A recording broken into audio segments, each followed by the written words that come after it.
আসসালামু আলাইকুম। উৎপাদন ব্যবস্থাপনা প্রথম পত্র এইচএসসি 26 ব্যাচ রবিবার তোমাদের উৎপাদন প্রথম পত্র পরীক্ষা। এই পরীক্ষার জন্য উৎপাদন প্রথম অধ্যায়, চতুর্থ অধ্যায় এবং অষ্টম অধ্যায়ের মধ্যে কিছু কিছু ম্যাথের সংশ্লিষ্টতা আছে। যারা ম্যাথ ভয় পাও তাদের জন্য আমি এখানে নোট করে রাখছি সব কী ধরনের ম্যাথ এখান থেকে আসতে পারে, এগুলো তোমাদেরকে দেখাবো। তো চলো কথা না বাড়াই আলোচনায় চলে যাই। প্রথম একেবারে ফার্স্ট যে চ্যাপ্টার, এই অধ্যায়টার নাম হচ্ছে উৎপাদন।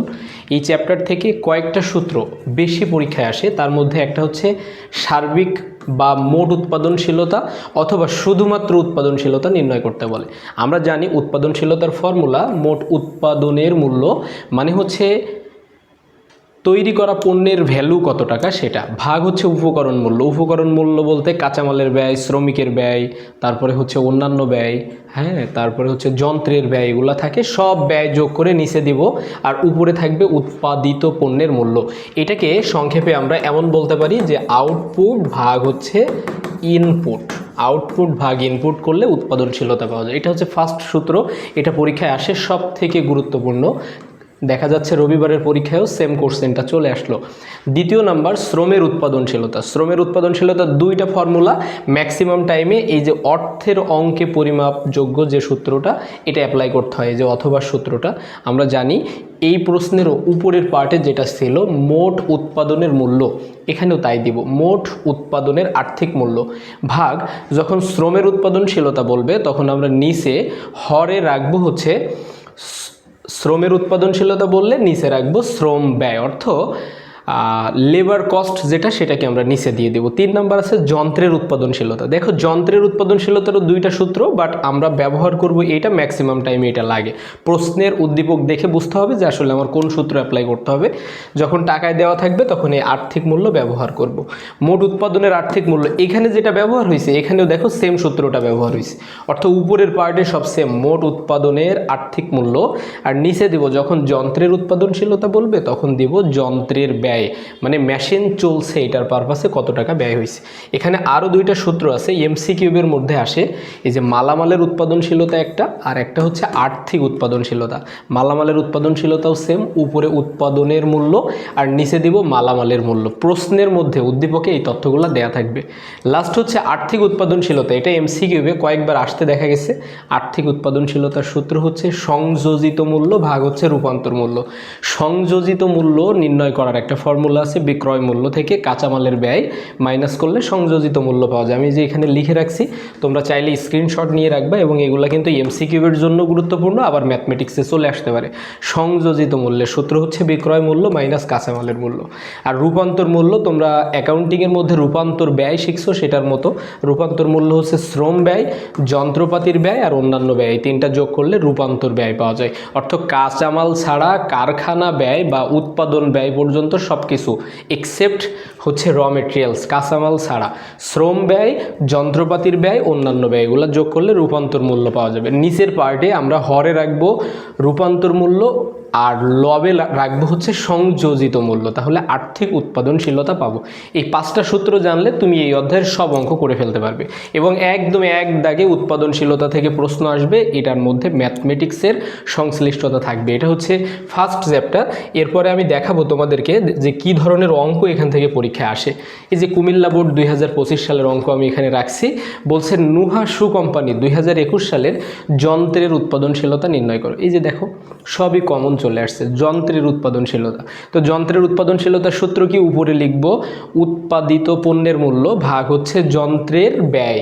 তো এখানে প্রশ্নের মধ্যে দেখো সরাসরি বলা আছে যন্ত্রের ব্যয় হচ্ছে 2 কোটি টাকা, তাহলে আমরা যখন 2 কোটি নিচে রাখবো আর উপরে উৎপাদিত পণ্যের মূল্য, এই যে 12 লক্ষ টাকা মূল্যের সু উৎপাদন করছে, তাহলে উপরে রাখবো আমরা 12 লক্ষ টাকা।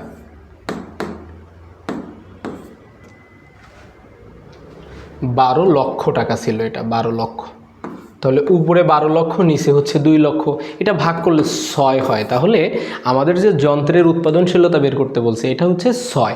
পরে ঘ দাগে বলছে নুহা শু কোম্পানি 2021 সালের সার্বিক উৎপাদনশীলতার উপর তোমার মতামত ব্যাখ্যা করো। মোট উৎপাদনশীলতা, সার্বিক উৎপাদনশীলতা, আর হচ্ছে আমরা যেটাকে বলে থাকি ওই যে শুধুমাত্র উৎপাদনশীলতা, এই সবগুলো একই সূত্র। উৎপাদিত পণ্যের মূল্য উপরে দিব, নিচে থাকবে হচ্ছে উপকরণের মূল্য, মানে যতগুলো যতগুলা খরচ হয়েছে, কাঁচামাল 4 লাখ, যন্ত্রপাতিতে 2 লাখ, মজুরি ও বেতন বাবদ আরও 2 লাখ টাকা, অন্যান্য উপকরণ বাবদ 1 লাখ টাকা। তাহলে ঘ দাগে যেভাবে আমরা নির্ণয় করব, এই যে 12 লক্ষ উপরে দিব, সূত্রটা তোমরা আগের পেজ থেকে দেখে নিবা। উপরে থাকবে উৎপাদিত পণ্যের মূল্য, নিচে হবে উপকরণের মূল্য। এই সব ব্যয়গুলা কাঁচামাল, যন্ত্রপাতি, মজুরি, বেতন এগুলা যোগ করে করে আমরা নিচের পার্টে দিয়ে দিব। তাহলে 4 আর 2 6 আর 2 8 আর 1 9 লাখ টাকা নিচে চলে আসবে। 9 হ্যাঁ 1 3 2 5 আর 4 9 লক্ষ টাকা নিচে দিয়ে দেব। তাহলে এটা যখনই আমরা ভাগ করে ফেলবো তখনই আমরা সার্বিক বা মোট উৎপাদনশীলতা পাবো। এখানে আরেকটা ক্লু দেয়া আছে, 2020 সালের উৎপাদনশীলতা 1.20 বলছে, আমরা অঙ্ক করতেছি 2021 সালের। তাহলে উৎপাদনশীলতা দুইটার মধ্যে কম্পেয়ার করব এভাবে, যেটা বেশি সেটা ভালো। আমাদের এই প্রশ্নের উত্তর 12কে যখন আমরা ভাগ করব, 12 লক্ষকে 9 লক্ষ দিয়ে, তখন আমরা এটার আনসার পাবো। যখনই উত্তর দেখব যে এটা অপেক্ষা বেশি, তখন বলবো যে উৎপাদনশীলতা সন্তোষজনক। আর যখন দেখব যে বিগত বছরের তুলনায় এবছরেরটা কম, তখন বলবো সন্তোষজনক নয়। এখান থেকে এই জাতীয় কোশ্চেনগুলো আসবে। সার্বিক বা মোট উৎপাদনশীলতা, যন্ত্রের উৎপাদনশীলতা, শ্রমের উৎপাদনশীলতা, কাঁচামালের উৎপাদনশীলতা, আর্থিক উৎপাদনশীলতা, এই কয়টা কোশ্চেন একটু দেখলে এই অধ্যায় হয়ে যাবে। এরপরে দেখো তোমাদের জন্য আমি অষ্টম অধ্যায়, প্রথম পত্রের যেটা হচ্ছে অষ্টম অধ্যায়, উৎপাদন ক্ষমতা চ্যাপ্টারের নাম। এখানে 2টা মাত্র সূত্র আছে। তুমি যদি এই 2টা সূত্র একটু দেখে যাও, এখান থেকে ম্যাথমেটিক্স যদি দেয় তখন এই 2টা সূত্রের বাইরে আসার সম্ভাবনা নাই বললেই চলে। তাহলে একটার নাম সর্বোচ্চ উৎপাদন ক্ষমতা, এসব সূত্র মুখস্থও করা লাগে না। দেখো সর্বোচ্চ উৎপাদন ক্ষমতা, আরেকটা হচ্ছে কার্যকর উৎপাদন ক্ষমতা। যেটাই বলুক, সর্বোচ্চ বললে নিচের পার্টে দেব হচ্ছে সর্বোচ্চ উৎপাদন ক্ষমতা। যখন কার্যকর উৎপাদন ক্ষমতা বলবে, আমরা নিচের পার্টে লিখব কার্যকর উৎপাদন ক্ষমতা। উভয়টার উপরে হচ্ছে গড় উৎপাদন হার, এটা প্রশ্নের মধ্যে দেওয়া থাকবে। গড় উৎপাদন হার উপরে, নিচে যদি কার্যকর বলে তখন কার্যকর লিখব, যখন সর্বোচ্চ বলবে তখন আমরা সর্বোচ্চ লিখব। এখানে একটা কোশ্চেন রেখেছি বোঝানোর জন্য। দেখো বলছে XY প্রতিষ্ঠান দুইটির কার্যকর উৎপাদন ক্ষমতার সদ্ব্যবহার নির্ণয় করো। তো কার্যকর উৎপাদন ক্ষমতার সদ্ব্যবহারের সূত্র তোমরা দেখেছো যে গড় উৎপাদন উপরে, নিচে যাবে হচ্ছে কার্যকর উৎপাদন। তাহলে আমি যদি এক্স প্রতিষ্ঠানটার জন্য করতে চাই, তাহলে গড় উৎপাদন এখানে আছে এই যে 1200, এটা হচ্ছে শূন্য একটা বেশি হয়ে গেছে, মূলত 1200 হবে, ভাগ নিচে দিব আমরা যে কার্যকর উৎপাদন। তাহলে কার্যকর উৎপাদন কত? 1000। 1200 ভাগ হচ্ছে 1000 গুণ কত?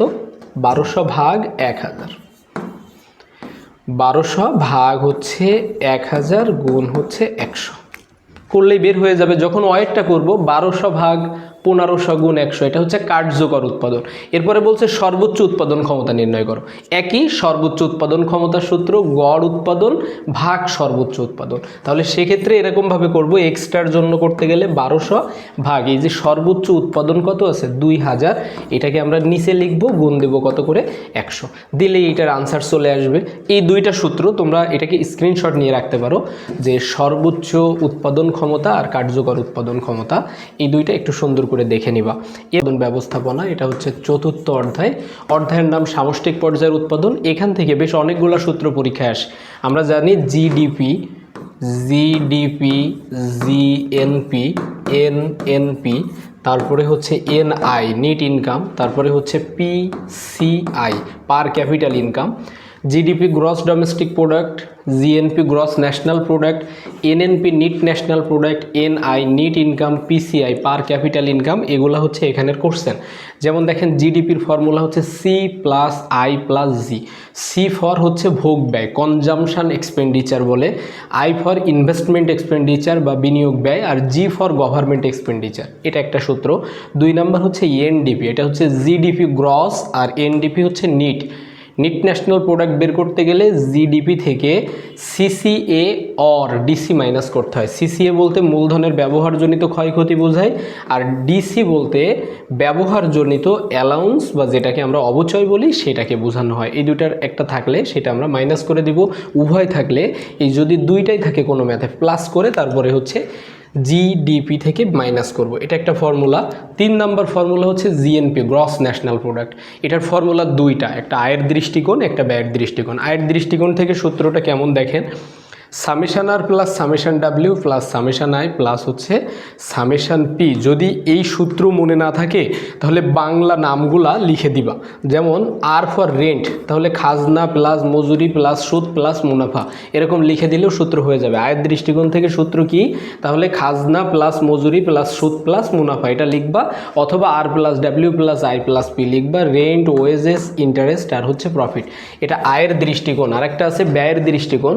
ব্যয়ের দৃষ্টিকোণ থেকে জিএনপি এর formula C plus I plus G, C plus I plus G plus X minus M. তাহলে C plus I plus G বলতে আমরা একটু আগে দেখছি, একটু আগের যে 1 নম্বর সূত্র আমি দেখাইছি এখানে জিডিপির সূত্র, ওই সূত্রটা আর এই সূত্রটা সেম, শুধু লাস্টে এক্সপোর্ট আর ইম্পোর্টের পার্থক্যটা এদের সাথে প্লাস হবে। প্রত্যেকটার ফুল ফর্মগুলো আমি এখানে লিখে রাখছি। C for consumption expenditure, I for investment expenditure, G for government expenditure, আর এক্স ফর হচ্ছে রপ্তানি, এম ফর আমদানি। এক্স ফর এক্সপোর্ট আর এম ফর হচ্ছে ইম্পোর্ট। এই দুইটা মনে রাখতে হবে, এটা কিন্তু লেটারের সাথে মেলে না, এদিকটা একটু খেয়াল করো। এটা হচ্ছে 3 নাম্বার। দেন 4 নাম্বার সূত্র হচ্ছে পিসিআই, পার ক্যাপিটাল ইনকাম। পার ক্যাপিটাল ইনকাম বলতে মাথাপিছু আয় বোঝায়। মাথাপিছু আয়ের ফর্মুলাটা হচ্ছে এরকম যে এনআই ভাগ হচ্ছে পি। এনআই বলতে নিট ইনকাম বোঝায়, নিট ইনকামকে পপুলেশন দ্বারা ভাগ করলে পার ক্যাপিটাল ইনকাম পাওয়া যাবে। আর বাংলায় লিখলে এরকম লিখবা মোট জাতীয় আয় ভাগ মোট জনসংখ্যা, লিখলে হয়ে যাবে। এরপরে 5 নাম্বার সূত্র মোট জাতীয় আয় নির্ণয়, এটাও বের করতে বলতে পারে। আমরা জিএনপি থেকে ডিসি, টিআই, টিপি, এসজি, এসবি এগুলা নিয়ে কাজ করব। এখন এটা মনে রাখা কঠিন, অনেকগুলো আছে। ডিসি মানে হচ্ছে আমরা জানি অবচয়, স্থায়ী সম্পত্তির অবচয়। টিআই, টিপি এই দুইটা খেয়াল করতে হবে। টিআই বলতে পরোক্ষ করকে বোঝায়, পরোক্ষ কর, কর্পোরেট ট্যাক্স বলা হয়। আর টিপি বলতে হস্তান্তর পাওনা, টিপি বলতে হস্তান্তর পাওনা। এসজি আর এসবি বলতে কি বোঝায়? এসবি বলতে ভর্তুকি বোঝায়, আর এসজি বলতে সরকারের অর্জিত মুনাফার অংশ বোঝায়, সরকারের অর্জিত মুনাফার অংশ। এই 5টা সূত্র খুব খেয়াল করে পরীক্ষা দিতে যাবে, তাহলে দেখবা যে তোমার এই অধ্যায় থেকে যে কোশ্চেন আসতেছে সেটা কমন আসার সম্ভাবনা অনেক। আমি তোমাদেরকে এখন আরও কিছু ব্যাপার বলবো যেগুলো মার্কেটিং ফার্স্ট পেপারের জন্য পড়তে হবে। যেমন তৃতীয় অধ্যায়ের মধ্যে কিছু বিষয় আছে যে ক্ষুদ্র, মাঝারি, বৃহৎ, তার আগে থাকে হচ্ছে মাইক্রো। তাহলে মাইক্রো, ক্ষুদ্র, মাঝারি, বৃহৎ এই প্রত্যেকটা শিল্পের 2016 আর হচ্ছে 2022 এই দুইটা অনুযায়ী কোনটার কতজন লোক সংখ্যা বা জনসংখ্যা এটা মনে রাখতে হবে। তুমি যখন কোশ্চেনে লিখবা তখন যে কোনোটা লিখলে হবে, কিন্তু তুমি যখন প্রশ্নে আসবে যে শিল্প আইন 2022 অনুযায়ী বৃহৎ শিল্পের শ্রমিক সংখ্যা কতজন বা ক্যাপিটালের পরিমাণ কতজন, তখন কিন্তু তোমার এটা জানতে হবে। এগুলো বই থেকে সুন্দর করে দেখে নিবা, তৃতীয় অধ্যায়। আর আছে হচ্ছে পঞ্চম অধ্যায়ের মধ্যে, তোমরা পঞ্চম অধ্যায় থেকে যে জিনিসগুলো দেখবা সেটা হচ্ছে, তাহলে ম্যাথ থাকলো কত কত 1, 4 আর 8 এই 3টা অধ্যায় ম্যাথ সংশ্লিষ্টতা আছে। তৃতীয় অধ্যায় থেকে এগুলো একটু ভালো করে দেখবা। পঞ্চম অধ্যায় থেকে যে ব্যাপারটা দেখবা সেটা হচ্ছে শিল্পপণ্য, ভোগ্যপণ্য, শিল্পপণ্য আর হচ্ছে ভোগ্য পণ্যের শ্রেণীবিভাগ। শিল্পপণ্যের মধ্যে অনেকগুলো পণ্য আছে, অযাচিত পণ্য, নূতন অযাচিত, নিয়মিত অযাচিত পণ্য। এগুলোর সংজ্ঞাগুলো বই থেকে সুন্দর করে দেখে নিবা। যে পণ্য সম্পর্কে ক্রেতাদের বিশেষ কোনো ধারণা থাকে না বা আগ্রহ থাকে না সেটাকে অযাচিত পণ্য বলা হয়। অযাচিত পণ্য আবার 2 প্রকার, নিয়মিত, নূতন অযাচিত পণ্য। যেমন লোভনীয় পণ্য, জরুরি পণ্য, এগুলো সব শিল্পপণ্যের মধ্যে আছে। এই শ্রেণীবিভাগ থেকে কিন্তু কোশ্চেন আসে। উদ্দীপক একটা বলে দিবে, দিয়ে বলবে এটি কোন ধরনের পণ্য। যেমন বৃষ্টির সময় হচ্ছে ছাতা, তারপরে হচ্ছে জরুরি পণ্য ঔষধ এগুলা, তারপরে লোভনীয় পণ্য চকলেট, আইসক্রিম, ফুচকা, এগুলা খুব সুন্দর করে এগুলো একটু দেখে যাবা। আর এখানে আরেকটা ব্যাপার খেয়াল করবা, সেটা হচ্ছে বিএসটিআই এবং হচ্ছে আইএসও, এই দুইটা দেখে যাবে। এখান থেকে কিন্তু অবশ্যই কোশ্চেন আসবে, বিএসটিআই, আইএসও।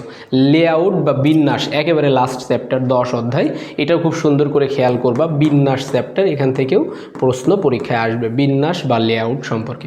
ধন্যবাদ।